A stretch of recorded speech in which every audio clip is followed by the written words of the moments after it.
Hi friends, ఇవాల్టి recipe కరివేపాకు పొడి. ముందుగా కావాల్సిన పదార్థాలు: పల్లీలు, నువ్వులు, జీలకర్ర, శనగపప్పు, ఉద్దిపప్పు, ఎండు కొబ్బరి, ఎండుమిర్చి, చింతపండు. ఇవన్నీ ఒకదాని తర్వాత ఒకటి ఇలా కడాయిలో వేసుకొని 2 స్పూన్స్ ఆయిల్ వేసుకొని మొత్తం ఇలా ఫ్రై చేసుకోవాలి.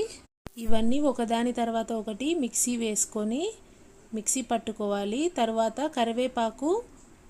కరివేపాకును కూడా క్రిస్పీగా వేయించుకొని లాస్ట్లో కరివేపాకు వేసుకొని మిక్సీ పట్టుకోవాలి. ఇందులో రుచికి సరిపడా ఉప్పు వేసుకోవాలి.